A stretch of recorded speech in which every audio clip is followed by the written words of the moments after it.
자, 은혜 받으실 하나님 말씀은 로마서 5장 1절, 2절 말씀입니다. 우리 다 찾으셨으면 하나님의 말씀을 한 목소리로 합독하겠습니다. 시작. 그러므로 우리가 믿음으로 의롭다 하심을 받았으니 우리 주 예수 그리스도로 말미암아 하나님과 화평을 누리자. 또한 그로 말미암아 우리가 믿음으로 서 있는 이 은혜에 들어감을 얻었으며 하나님의 영광을 바라고 즐거워하느니라. 아멘. 오늘 말씀의 제목은 구원받은 자의 세 가지 열매, 구원받은 자의 세 가지 열매, 이와 같은 제목으로 로마서 강의 12번째 우리 하나님의 말씀을 함께 나누도록 하겠습니다. 우리 지난주 말씀의 제목이 뭐였는지 기억나시나요? 뭐였죠? 그렇죠. 영적인 마일리지를 폐기하라, 이런 제목으로 우리가 말씀을 나눴습니다. 어떤 의미였어요? 마일리지는 쌓는 거죠. 어떤 의미였다고요? 우리가 항공사나 백화점에서도 실적을 쌓아야지 VIP 대우를 받습니다. 대접받죠. 심지어 우리가 카페에 가서도 우리가 이 쿠폰을 찍어야, 도장 찍어야 나중에 쿠폰으로 돌려받을 수가 있어요. 그렇기 때문에 한마디로 세상은 우리를 참 피곤하게 해요. 네가 실적 쌓은 만큼, 네가 한 만큼 대우해 줄게 라고 하는 것이 세상에 돌아가는 방식입니다. 이런 피곤한 삶의 방식 가운데 살기 때문에 영혼이 피폐해지죠. 근데 문제는 이러한 방식을 교회까지 끌고 들어와서 적용한다는 거예요. 하나님 앞에서 마일리지를 쌓으려고 그래요. 내 행위로 하나님께 인정받으려고 하는 병. 내 행위에 근거를 두는 겁니다.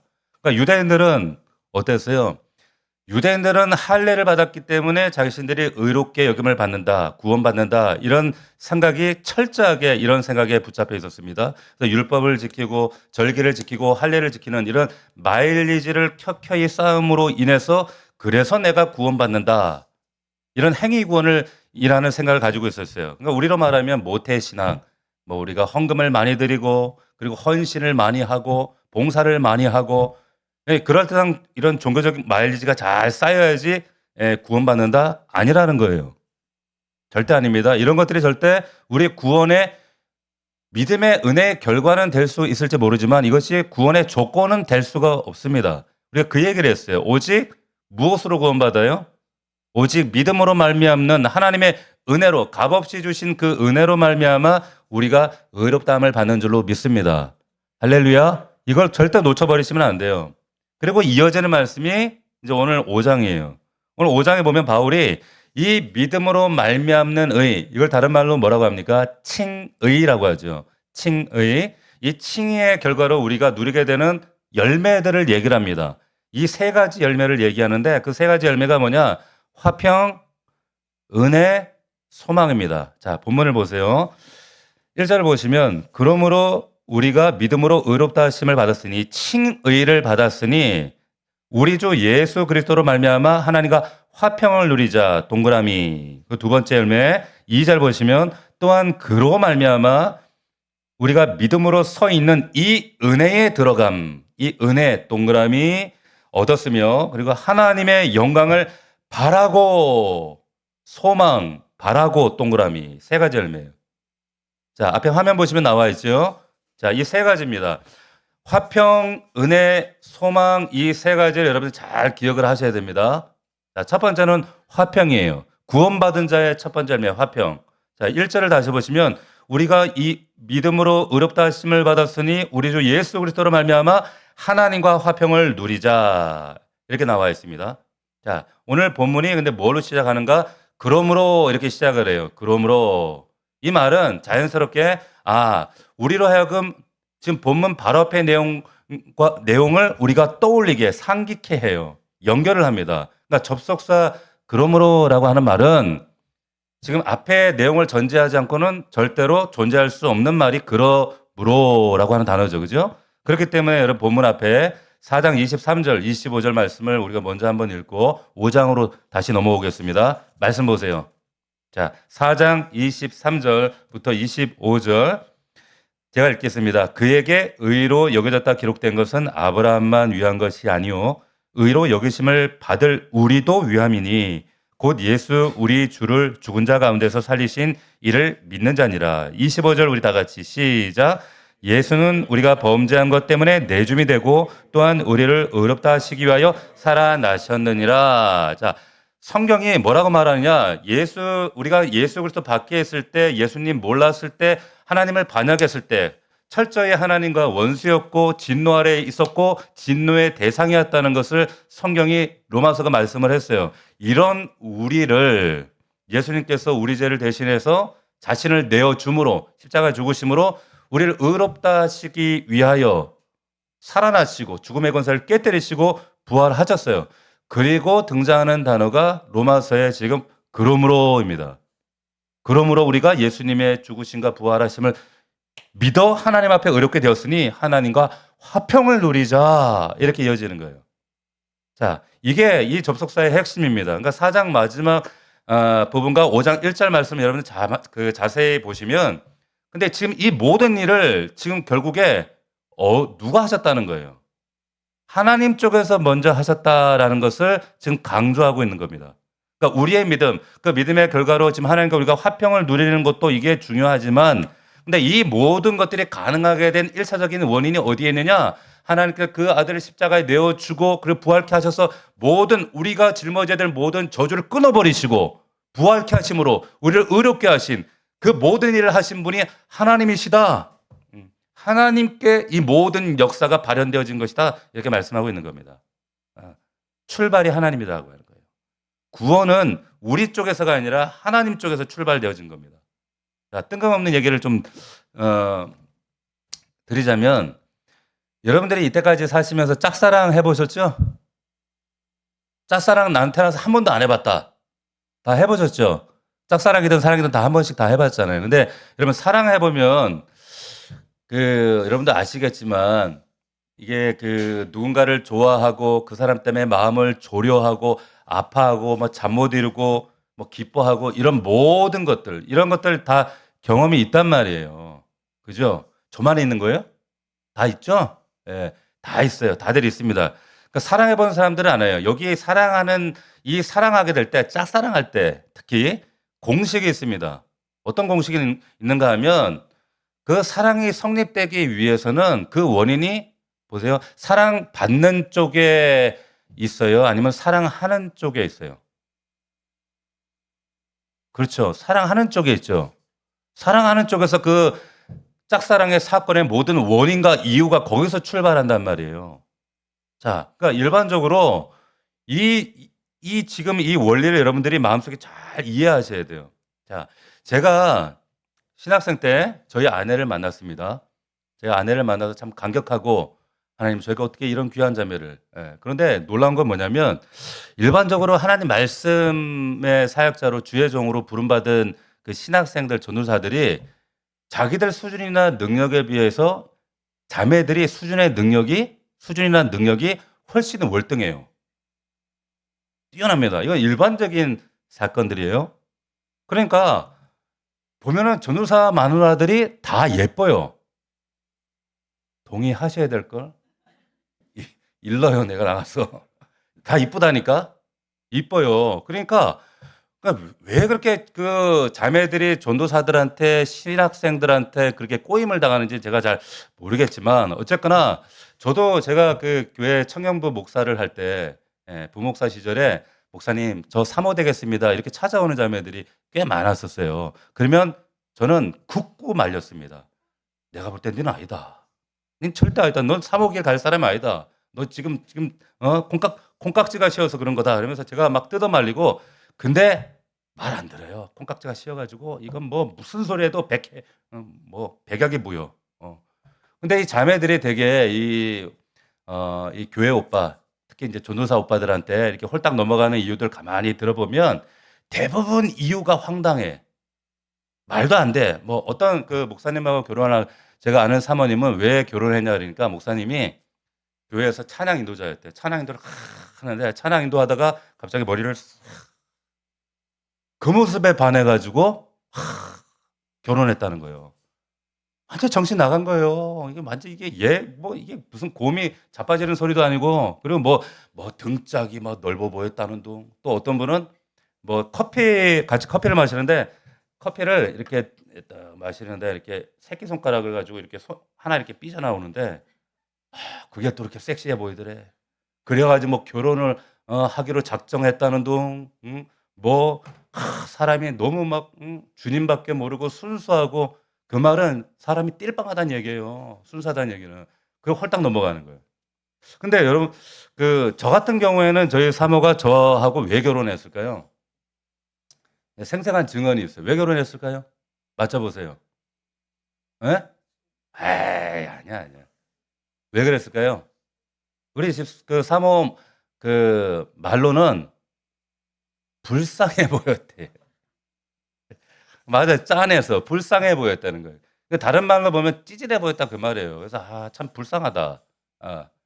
그래서 제가 구제를 당한 거예요. 궁휼함이 느껴지더라는 거예요. 그래서 결혼했어요. 근데 보세요. 이 모든 이 얘기들을 좀 종합해 보면 사랑하는 사람이 가지는 그 원인과 이유가 이게 논리적이거나 이성적이거나 설명 가능한 것들이 있습니까? 없어요. 왜 사랑하는지 납득이 안 돼. 저도 만약에 제 딸이 저 같은 남자를 데려와서 "아빠 신학생인데 아무것도 없지만 진짜 개뿔도 없지만 주의 길 간다는데 참 불쌍해 보이잖아. 그래서 나 결혼할래." 이러면 전 뜯어 말릴걸. 설명이 안 되는 거예요 이거는. 하나님께서 여러분들을 사랑하시는 것도 똑같아요. 설명됩니까? 논리적으로? 이성적으로 납득이 돼요? 아니 내 모습 내가 봐도 지금 사랑할 근거가 도저히 보이지가 않고 꽝인데 나조차도 나를 사랑하려 그러면 참 스스로가 진절머리가 나는데 나도 나를 사랑하는 것이 잘 안 되는데 근데 그 높으신 하나님이 거룩하신 하나님이 왜 나를 사랑하는지 납득이 안 되는 거예요. 설명이 안 되는 거예요. 알 수가 없어요. 더 나아가서 그런 나를 신자로 부르시고 의롭다 칭하시고 오늘 말씀처럼 화평을 누리는 자리까지 나를 강건하셨다? 왜 세워 주셨는지 설명됩니까? 납득이 되세요? 그러면 스바냐 3장 17절에 보면 이런 말씀이 나옵니다. 한번 들어보세요. 너의 하나님 여호와가 너희 가운데 계시니 그는 구원을 베푸실 전능자라. 그가 너로 말미암아 기쁨을 이기지 못하시며 너를 잠잠히 사랑하시며 너로 말미암아 즐거이 부르며 기뻐하시리라. 하나님이 우리 보시고 기쁨을 이기지 못하신대요. 근데 그 이유를 어떻게 설명하실 거예요? 이게 어떻게 가능하냐고요. 우리 속을 보면 우리 싸가지를 우리 자신이 아는데 이런 나를 어떻게 이런 일이 가능하냐는 거예요. 설명이 돼요? 그저 하나님의 은혜라고 밖에는 설명할 방법이 없다는 거예요. 할렐루야. 하나님의 은혜라는 거예요. 아직 내가 죄인 되었을 때 내가 그분과 원수 되었을 때 도대체 무슨 이유인지는 모르지만 하나님이 나를 사랑하셔서 자기 자신의 기쁨도 이기지 못할 만큼 저와 여러분들을 사랑하셨다. 그래서 오늘 여러분들 주목해서 보셔야 될 단어가 거기에 보면 1절에 그러므로 우리가 믿음으로 의롭다 하심을 받았으니 우리 주 예수 그리스도로 말미암아. 우리 주 예수 그리스도로 말미암아. 이 말이 계속 반복이 됩니다. 2절을 봐도 보세요. 또한 그로 말미암아. 자, 바울이 지금 초점을 맞추는 게 뭐냐면 지금 이 화평을 누리고 이 은혜를 누리고 있는 이 결과 자체보다 뭐냐면 이 모든 것이 과연 어디서부터 왔느냐라고 하는 거예요. 어디서부터? 모든 것이 주님 때문이에요. 할렐루야. 설명할 수 없지만 납득되지 않지만 주님 때문이라는 거예요. 그 주님으로 말미암아 우리가 화평한 자가 되었어요. 자, 그리고 그 사도 바울이 그러면 그 신자가 그 칭의받게 된 구원받게 된 이후에 첫 열매로 나타나는 그 증거가 뭐냐? 말씀드렸던 것처럼 첫 번째가 화평입니다. 화평. 자, 화평이라는 말은 그 헬라에 보면 에이레네, 영어에 보면 피스 있죠. 그 말이에요. 피스, 에이레네.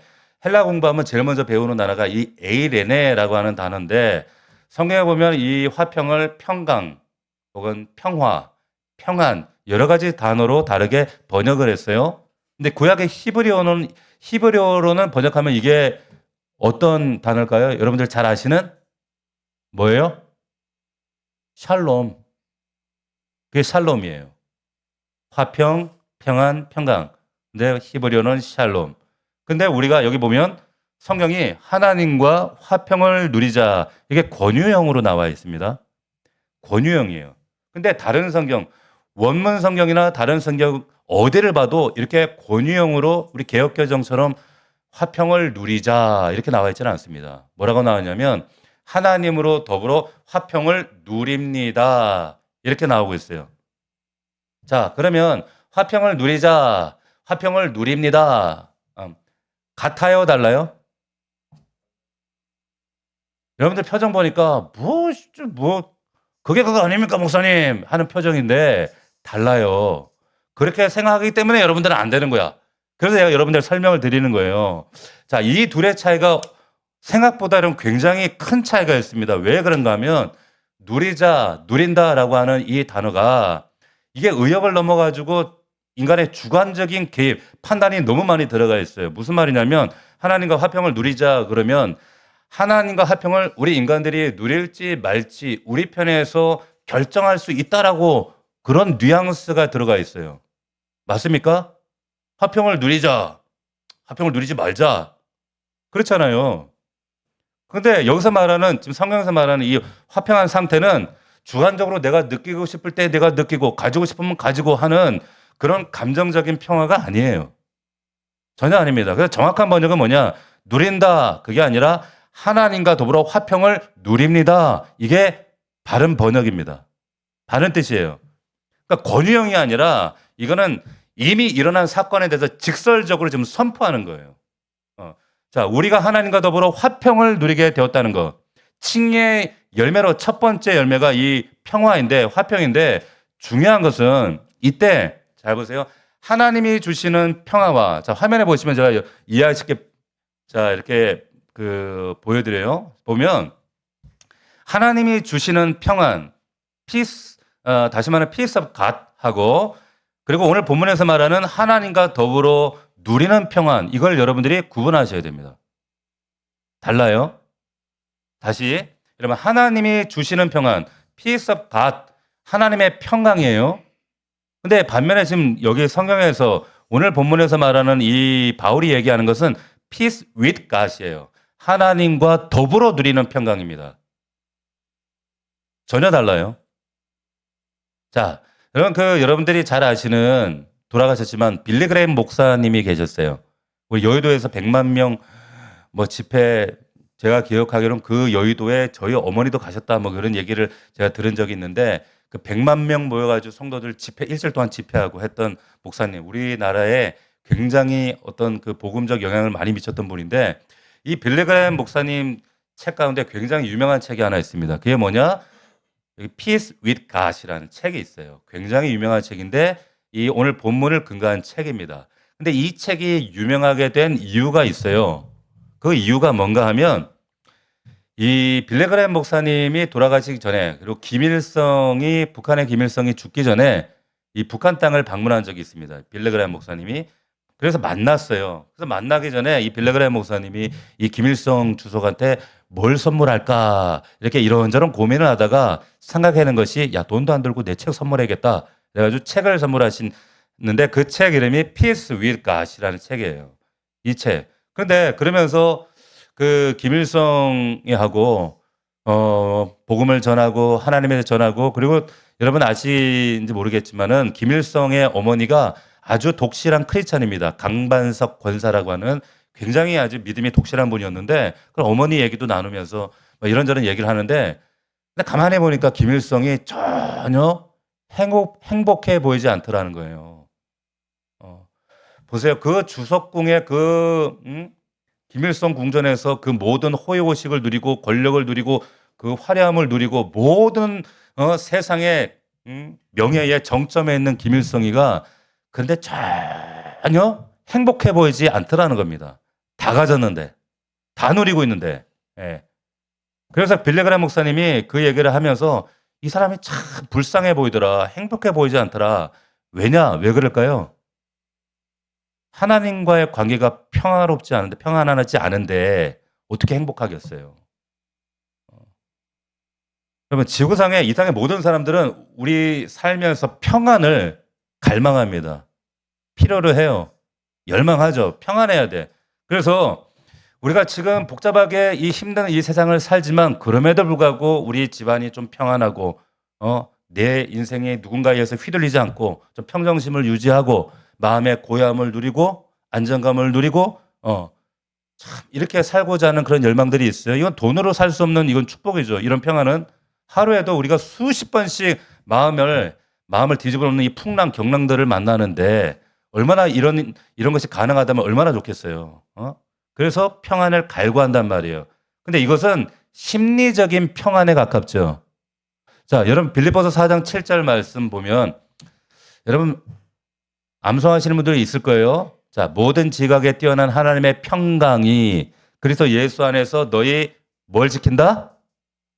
너희의 마음과 생각을 지키신대요. 자, 모든 지각에 뛰어난 하나님의 평강이 마음을 지킨대요. 자, 이거는 여기서 말하는 peace of God이에요. 하나님의 평강입니다. 반면에 여러분 로마서 5장 1절에서 말하는 것은 뭐냐면 하나님과 화평해진 관계예요. 다시 말하면 하나님과의 관계의 화평입니다. 다른 거예요. 그러니까 다시 말하면 peace with God, 하나님과의 평화가 우선이에요. 이게 되어지지 않으면 peace of God, 하나님의 평강이 여러분들 삶 가운데 역사하지 못해요. 할렐루야. 앞에 보셔요. 앞에 봐. 저를 봐세요. 집중하시고. 자, 보세요. 빌립보서 여러분 하나님의 평강은 주관적인 경험이에요.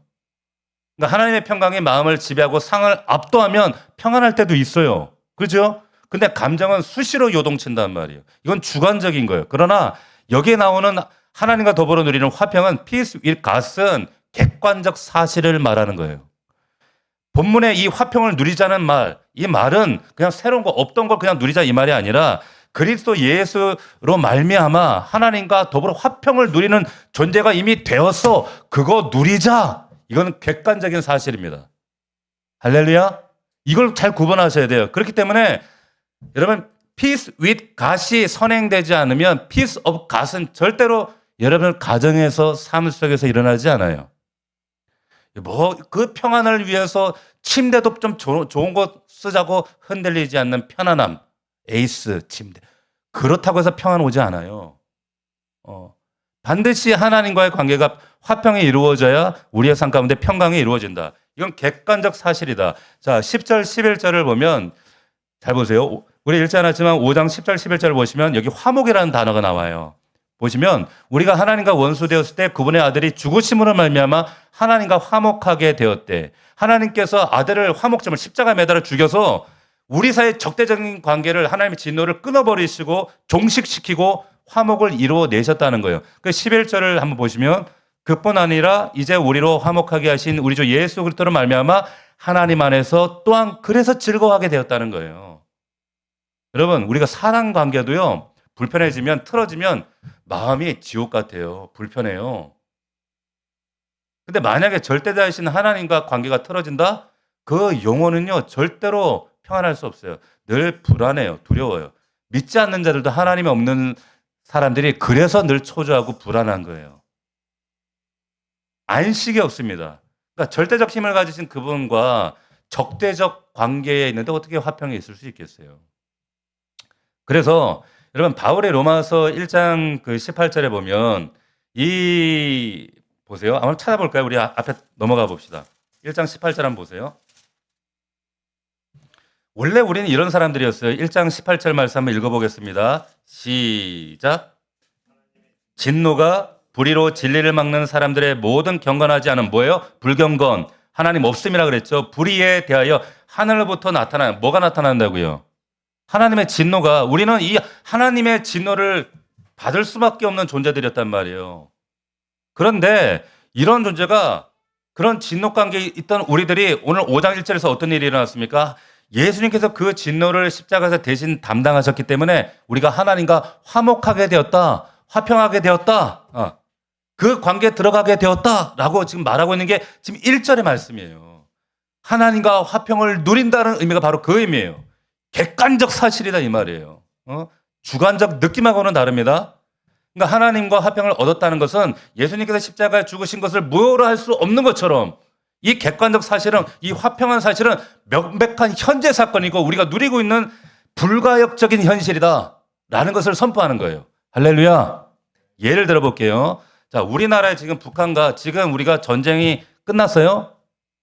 우리 지금 휴전 중입니다. 휴전, 종전이 아니에요. 휴전이에요. 정전 중인데 언제 전쟁이 터질지 모르는 우리 긴장감이 있어요. 정전 중이기 때문에. 그렇지만은 여러분, 우리가 아침마다 뉴스 보면서 두려워가지고 전쟁이 났나 안 났나 확인하는 분 있나요? 없어요. 일상적인 삶 가운데는 우리가 편안함을 느낀단 말이에요. 그러나 긴장 상태는 여전합니다. 반면에 완전히 종전이 이루어지고 정전이 아니라 종전, 정전 위험이 이제 전쟁의 위협이 종식되어지고 나면 이제 서로 왕래하고 서로 이제 막 거기에 투자도 하고 이런 일들이 벌어지겠죠. 평화로운 관계. 이때 누리는 평화는, 화평은 정과 차원이 다른 평화라는 거예요. 전혀 다르죠. 더 이상 이제 군비 증강하거나 뭐 안보 위협 때문에 뭐 큰 노력을 들이지 않아도 된다는 거예요. 이처럼 여러분, 객관적으로 주어진 평화 상태, 객관적으로 우리가 주어진 평화 상태에서 누리는 평안과 일촉즉발 위기 상황 가운데 우리가 누리는 평안은 전혀 다르다라고 하는 거. 그리스도 예수 안에서 누리는 화평은 새로운 차원이라는 거예요. 그래서 요한복음에서 같은 맥락에서 예수님이 이런 얘기하셨어요. 잘 보세요. 예수님께서 십자가 잡히시기 전날 밤이에요. 내일이면 처참하게 매달려 죽으셔야 됩니다. 제자들도 초기장 상태. 왜냐하면 자꾸 예수님 이상한 소리 하거든. 나 내일 이제 십자가에 달려 죽는다. 나 이제 고난당한다. 죽는다. 이런 얘기하니까 평안이 깨어졌어요. 근데 예수님이 십자가 지시기 전날 밤에 제자들에게 뭐라고 하셨는지 아세요? 요한복음에 평안을 너희에게 끼치노니 곧 나의 평안을 너희에게 주노라. 내가 너희에게 주는 것은 세상이 주는 것과 같이 아니하니라 라고 말씀하셨어요. 자, 세상이 주는 평안은 언제 깨질 줄 몰라서 늘 불안함을 내포하고 있는데 예수님 말씀하신 건 다른 거예요. 전혀 안 해요. 자, 주님은 세상이 주는 것과 내가 주는 것은 달라.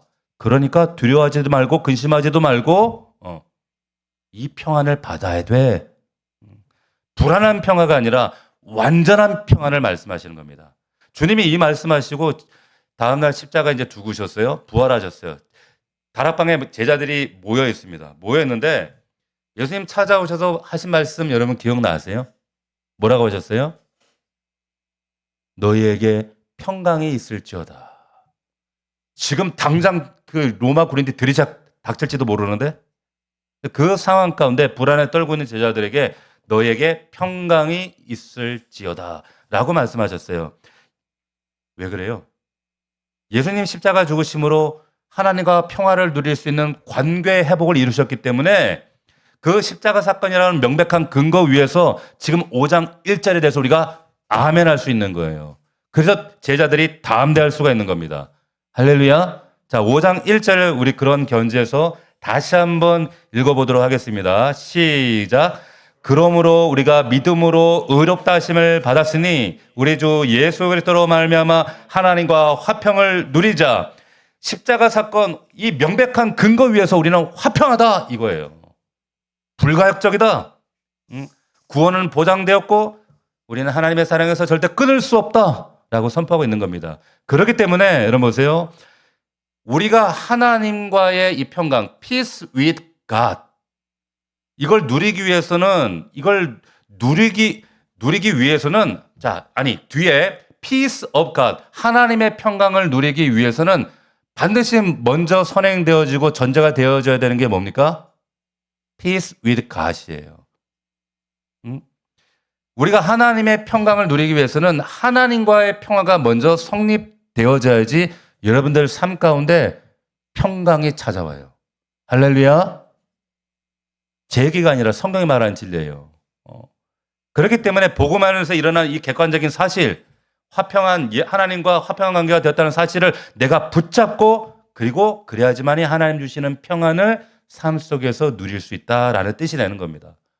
믿을 수 있기를 축원합니다. 이게 칭의의 첫 번째 열매, 화평이에요. 두 번째, 은혜입니다.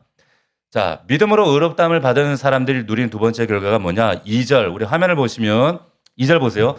또한 그로 말미암아 우리가 믿음으로 서 있는 이 은혜에 들어감을 얻었으며 그랬어요. 자, 여기서 가장 중요한 단어가 뭐냐면 들어감입니다. 들어감. 이건 입장권을 얻었다는 뜻이에요.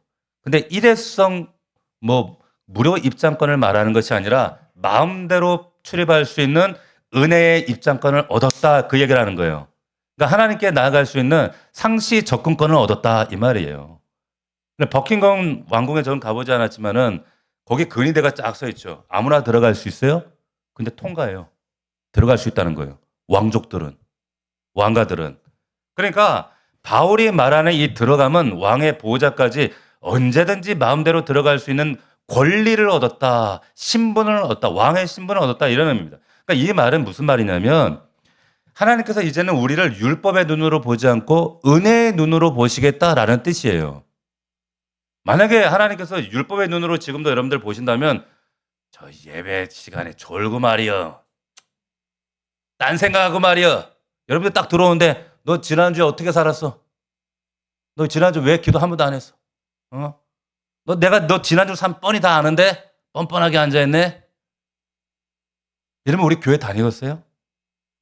우리 하나님을 정말 사랑할 수가 있겠어요? 근데 그게 아니라 율법이 아니라 지금 은혜로 보시는 거 예수 그리스도라고 하는 렌즈를 통해 저와 여러분을 보신다는 거예요. 마틴 루터가 이런 얘기를 했어요. 들어보세요. 잘 들어보세요. 우리 행위로 말미암은 의, 내 행위로 말미암은 의, 즉 우리가 무엇을 하는지가 우리에 대한 하나님의 감정을 결정짓는다는 생각에 치우쳐 있다는 거예요. 당시 중세 성도들이 그랬다는 거예요. 여기서 빠져나오지를 못해. 그래서 내가 카톨릭 성당에 헌금을 얼마나 가처받았느냐, 신앙생활을 어떻게 많이 했느냐, 미사를 얼마나 많이 드렸느냐, 교회를 위해서 얼마나 헌신했느냐, 성경 얼마나 많이 읽었느냐, 이거 유무에 따라서 자기의 영적인 상태나 혹은 하나님께서 나에 대해서 가지시는 감정이 자기에 의해서 결정된다고 생각하는 거예요. 얼마나 어리석습니까? 여러분의 현실이나 여러분의 행함이 어떠함에 근거해서 하나님의 감정 상태가 달라지지 않아요. 하나님은 우리가 넘어지고 실패하고 무너질 때도 우리를 격려하고 일으켜 세우시는 우리 아버지이십니다. 할렐루야. 여러분, 이게 확고하지 않으면 맨날 신앙생활이 무겁게 느껴지는 거예요. 제가 저희 아내가 일을 마치고 이제 회사에서 돌아오는 시간이 꽤 늦어요. 회사가 강남에 있다 보니까. 그러면 제가 이제 교회에 있다가 만나서 같이 들어오는 경우가 많은데 오면은 밥하기가 애들도 없고 밥하기 귀찮잖아. 그래서 여보야 우리 밥이나 먹고 들어갑시다. 그러면 저희 부부가 항상 같이 가는 저희 집 앞에 단골 황태국집이 있어요. 맛있어요. 맛있습니다. 근데 거기 가면 하여튼 참 또 제가 아시는 분들이라 참 편해요. 음식도 맛있고 반찬도 맛있고. 근데 이제 며칠 전에도 갔어요. 가는데 이제 우리 집 앞이니까 집 앞에 뻔히 보이는 그 가게고 아는 길이에요. 근데 그 횡단보도를 건너가지고 아내하고 가는데 건너가다가 늘 가던 길이니까 가는데 건너자마자 저희 아내가요. 우리 아내가 저하고 가던 길을 안고 어떤 아저씨를 따라가는 거예요. 그 제가 저 사람 어디 가지? 여보 어디 가? 어디 가는데 누구야? 그랬더니 갑자기 저를 휙 보더니 이쪽을 또 휙 보더니 우리 남편 아니네 하고 저를 따라오는 거예요. 생각해보세요. 늘 가던 길인데 집 앞에 있는 가게인데 근데 엉뚱한 남자를 따라가고 우리 남편 아니네? 네. 그러면서 막 오는 거예요. 그걸 보는 순간 제가 어떻게 했을까요? 정신머리가 어디 있어가지고 맨날 가는 것도 가게도 못 찾아가? 왜 정신을 주고 남편하고 딴 남자도 못 알아봐? 제가 그럴까요? 안 그래요. 그런 모습조차도 사랑스러워 보이는 거야. 이뻐 보여요. 하나님이 여러분들 바라보시는 시선도 똑같아요. 하나님은 여러분들 뭐 시켜놓고 이거 잘 감당하는지 못하는지 이렇게 감시하는 분 아니에요. 하나님이 너희들 껌 몇 개 파는지 그거 가지고 하나님의 그 사랑의 크기가 달라지는 분이 아니라는 거예요. 네? 이 부분이 여러분 정리되지 않으면 신앙이 늘 불안해요. 성숙하지 않아요. 성장하지 않습니다. 늘 죄책감에 시달리고 하나님 앞에서 부족하게 사는 듯한 마음에서 벗어나지를 못하는 거예요. 만약에 제 아들 영준이 은서가 저를 생각할 때 아버지가 자신의 어떤 성적이나 뭐 성과에 의해서 대우를 달리해 주시는 아버지야라고 생각한다면 그건 저를 모독하는 생각이에요. 기분 나쁘지 않겠어요? 서운하지 않겠어요? 제가 나를 아빠를 그렇게밖에 생각 안 하나? 저 굉장히 서운할걸? 보세요. 육신의 아버지 중에는 그런 쫌생이 같은 아버지들이 있을지 몰라도 우리 아버지는 절대 그런 분이 아니세요. 할렐루야. 여러분이 믿는 하나님은 절대 그런 분이 아니란 말이에요. 우리 하나님은 여러분의 어떠함이나 여러분의 행위에 의해서 여러분들을 판단하시는 분이 아니라 오직 은혜 안에, 은혜 위에 우리가 서 있기를 원하십니다. 그렇기 때문에 우리는 더 이상 진노 위에 서 있지 않아요. 그리스도인은 그래서 오늘 말씀에 나와 있는 것처럼 복음의 은혜 위에 서 있는 사람들입니다. 2절을 다시 보시면 그래서 우리가 믿음으로 서 있는 이 은혜. 보세요. 우리가 믿음으로 서 있는 이 은혜. 이 말을 여러분들이 제대로 이해하셔야 돼요.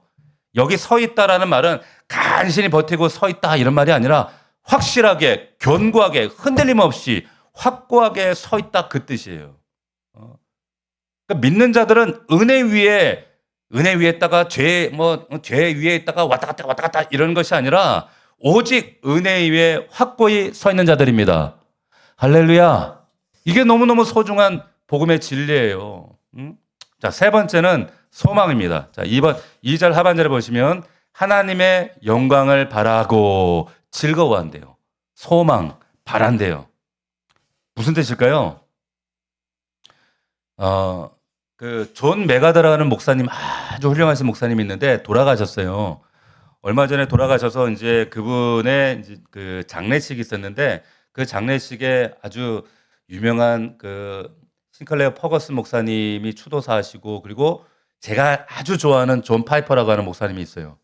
그 목사님이 이제 그 설교를 하셨습니다. 근데 그때 그 존 파이퍼 목사님의 설교의 제목 주제가 뭐였느냐면 오늘 이 말씀이에요. 하나님의 영광을 바라고 즐거워하느니라. 이 2절의 말씀이었어요. 하나님의 영광을 바라고 즐거워한다. 이 말씀으로 설교하셨어요. 세상 사람들이 여러분 하나님을 알지 못할 때 바라는 영광. 여러분들 한번 자신을 한번 생각해 보세요. 하나님 몰랐을 때 여러분들이 바라는 영광은 뭐였어요? 무엇이었습니까? 결국에 잘 먹고 잘 살고 돈 많이 벌어가지고 자식들한테 물려주는 거 그게 영광이었잖아요. 닦아놓고. 그죠? 근데 우리가 고작 바라는 하나님의 영광이 그런 겁니까?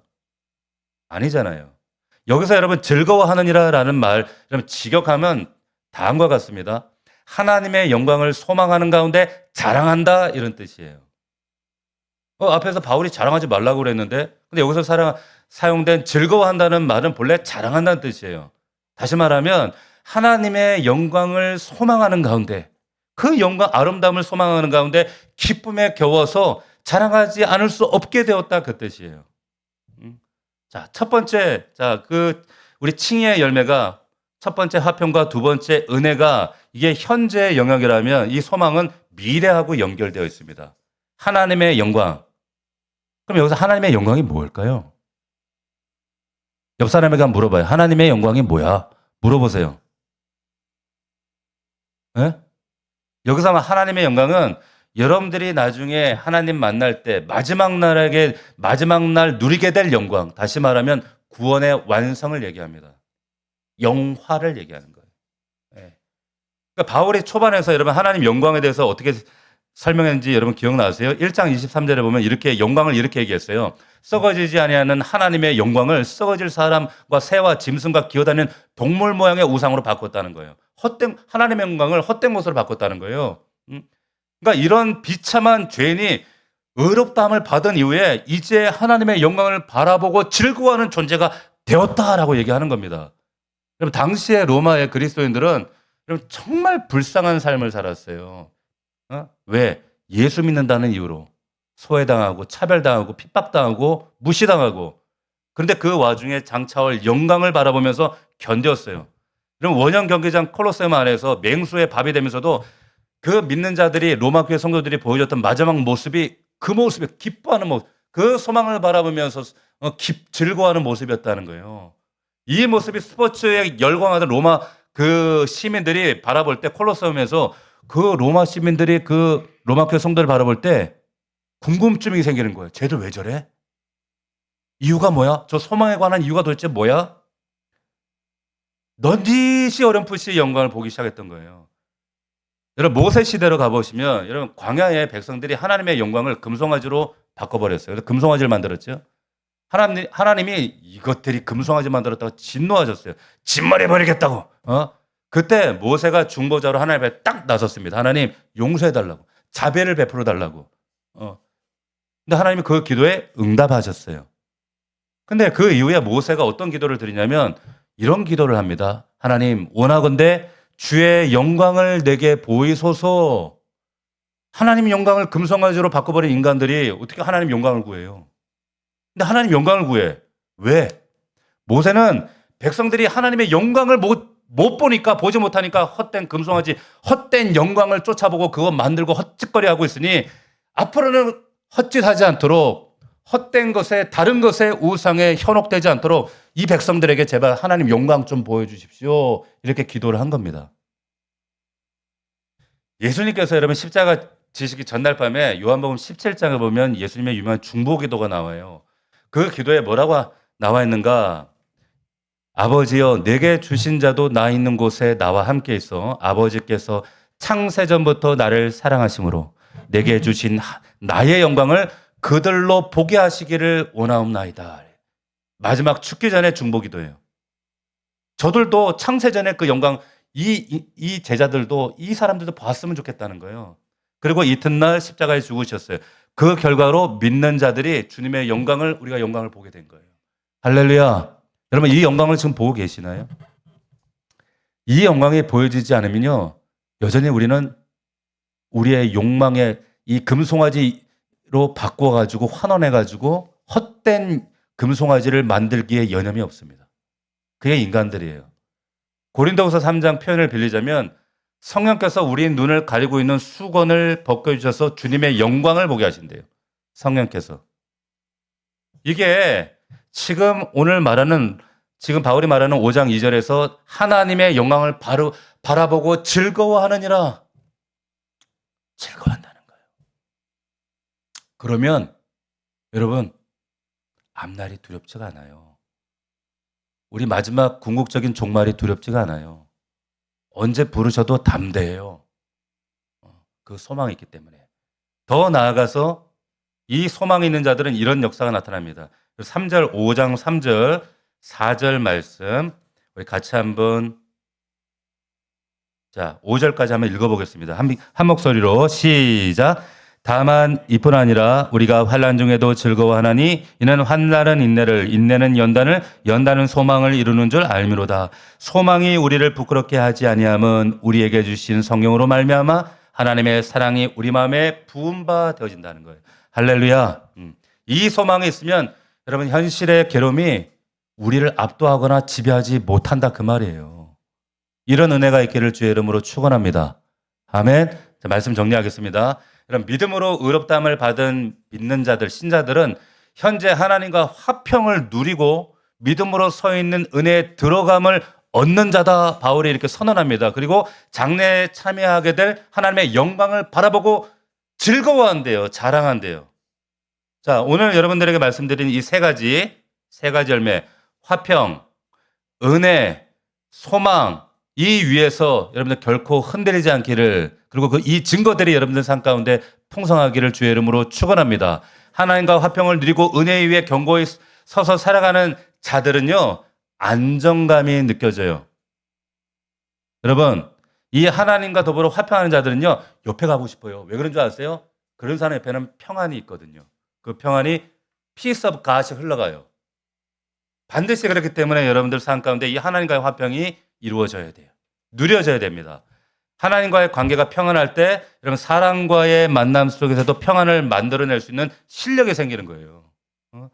이 한 주간 여러분들 삶 가운데 이 화평과 은혜와 소망이 풍성하기를 주의 이름으로 축원합니다. 축복합니다. 기도하겠습니다. 우리 30초간 하나님 앞에 기도했으면 좋겠습니다. 하나님, 우리 삶 가운데 내 삶 속에 이 화평과 은혜, 소망 이 위에서 결코 흔들리지 않기를 원합니다. 아버지 하나님, 하나님과 더불어 누리는 이 평화가 화평이 먼저 되게 하시고 그로 인하여서 나의 삶을 통해 하나님의 평강이 열방 가운데 흘러나갈 수 있도록 도와주옵소서. 아버지 하나님, 하나님 사모합니다. 사랑합니다. 함께하여 주옵소서. 우리 30초간 하나님 앞에 기도로 나가겠습니다. 살아계신 하나님 아버지 감사합니다. 아버지 하나님 오늘 말씀을 통하여 그러므로 우리가 믿음으로 의롭다 하심을 받은 구원받은 자로서 예수 그리스도로 말미암은 하나님과 누리는 이 화평한 관계, 아버지 하나님 이 관계 누리게 하여 주시옵소서. 또한 우리가 믿음으로 서 있는 이 은혜에 들어감을 얻었사오니 은혜로 사는 자 되게 하옵소서. 하나님의 영광을 바라보고 즐거워하며 사랑하는 자들 되게 하시기를 원합니다. 하나님, 우리 사랑하는 성도들 삶과 일터와 가정 속에 두려움이 있습니까? 불안함이 있습니까? 아버지 하나님, 구원받은 자의 이 놀라운 화평과 은혜가 소망이 넘치는 삶이 되어지도록 아버지 하나님 역사하시고 인도하여 주시옵소서. 우리 안에 이 생명이 넘쳐나길 원합니다. 아버지 구원의 역사가 우리 안에 있기를 원합니다. 주여 함께 하시고 축복하여 주옵소서.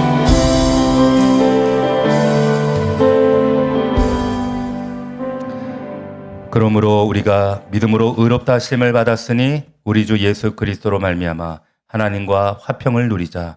또한 예수로 말미암아 우리가 믿음으로 서 있는 이 은혜에 들어감을 얻었으며 하나님의 영광을 바라고 즐거워하느니라, 자랑하느니라. 하나님, 우리에게 주신 이 믿는 자들의, 구원받은 자들의 이 세 가지 열매, 화평과 은혜와 소망이 우리 성도들의 삶 가운데 생생한 믿음의 열매, 증거로 나타나게 하여 주시옵시고 더 이상 우리의 행위에 근거해서 하나님을 판단하지 않게 하시고 오직 은혜로 나를 사랑하시고 나의 모든 죄를 가리워 주시는 그 하나님의 은혜에 날마다 그 은혜에 감사하며 감격하며 하나님, 우리의 행위가 조건이 아니라 이 놀란 은혜의 결과로 자원하여 기쁨으로 제한 없이 하나님께 드릴 수 있는, 헌신할 수 있는 그런 믿음의 실력자들로 주님 붙들어 주시고 사용하여 주시기를 원합니다. 하나님과의 화평을 누리는 자들 되게 하시고 또한 그 화평을 견고히 누림으로 말미암아 하나님, 나를 통하여 하나님의 평강을 흘려보내는 믿음의 종들 되게 하여 주시옵소서. 한 주간도 그 하나님의 화평과 은혜와 소망이 가득한 우리 교회가 되게 하여 주옵소서. 예수님의 이름으로 기도하옵나이다. 아멘.